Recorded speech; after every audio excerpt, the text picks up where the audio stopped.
John chapter 19, verse 30. Jesus says three important words as he hangs on the cross between two thieves. He says, "It is finished." It is finished. And as Christians, we believe that this is the pivotal, climactic high point of this gospel story, this gospel narrative that's been playing out since Genesis. But when we look at that, and when we look at these three words, "it is finished," and we look around us and we see everything that's going on. We're in a pandemic. We see racial injustice. We look at the world. We see genocide. We see nations killing their own people. We see rape. We see abuse. We see gender inequality. We see oppression. We see child slavery. We see human trafficking. We see murder. We see so many things. And we have to ask ourselves, what exactly is finished? Because when I look around me, when I look at the world, it seems like a lot of bad things are still going on. What exactly is finished? And this is a question many people have. This is a question many ponder, because even though Christ did something grand, big, and victorious for you and for me, we still somehow haven't seen the full results of what Christ did. So what exactly has been finished? This has been finished. There are two things that have been finished. What has been finished is you and I doubting the reality of our salvation. Let me say that again. You and I doubting the reality of our salvation was finished at the cross. John 3:16 says, "For God so loved the world that he gave his only begotten Son, that whosoever believeth in him shall not perish, but have everlasting life." Acts 2:21 says, "Anyone who calls upon the name of the Lord, they shall be saved." What was finished at the cross? The reality of you and I doubting our salvation. We need to put an end to thinking that we are not good enough to be saved, that we cannot be saved, or that we've done too many bad things to be saved. The whole point of the cross was for you and I to realize that regardless of the darkness in our lives, regardless of the reality of the world we face, the cross was there. Sinners plunged beneath that flood lose all of their guilty stains. This is our reality at the cross. What was finished is us doubting our salvation. But that's not it. When Jesus says it is finished, we should be finished with doubting the reality of gaining victory in our lives, of being overcomers. There is nothing, let me reiterate that. There is absolutely nothing that can keep us from the love of God. And Jesus even says, in regards to victory, in John 16:33, he says, "In this world, you may have trouble, you may have tribulations, but be of good cheer, for I have overcome the world." He's overcome the world.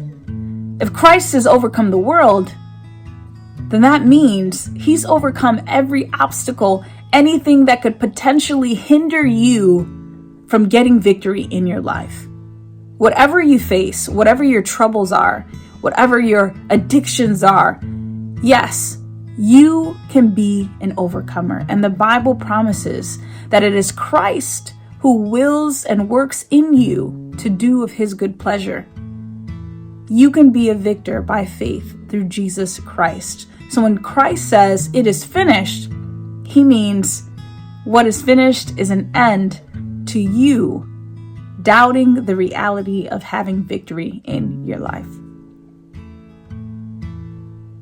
And then he says, "It is finished. All the lies of Satan, they are finished. Cast down. The moment they pierced the nails into his hands and feet, Satan's accusations against God were found false. God is not a dictator. God is not evil. God is not forceful. God is not vindictive. God is not a withholder. None of that is true. God died for the world. If that doesn't show that God loves you, if that doesn't show that all of those accusations are false, I don't know what else will do it. But it's time. It is finished. The time is finished for us to stop believing the lies of Satan about yourself, about the world, and about the truth of God. But I know what you're thinking. Pastor Michelle, this doesn't quite answer the question posed at the beginning. We're still seeing a lot of violent and negative behavior in the world and around us, in our families, in this reality that we live. What exactly was finished? Why are we still seeing these things? In any war, in any battle, what you'll find is that after the battle is fought and the victor has won, it takes a little time for the news to spread. Often it's quick, but other times it's not so quick. And in this particular case, once the news of victory spreads, then the territories that have once been occupied by the opposing party become relinquished, and they become under the jurisdiction of the victor party. When it comes to the gospel, when it comes to the great controversy, there is still territory that needs to be reclaimed. Granted, the big act was done, the big battle was fought and won at the cross, but there are still people who need to hear the news of victory. And where exactly are these territories? Where exactly are these places that need to hear the truth and the victory, the battle that's been won, the battle that was fought? The territories are the hearts of every single individual on this earth. That's the territory. Because we need to hear the news of victory in here. And not only hear it, but believe it. So why do we keep seeing all of this craziness in the world around us?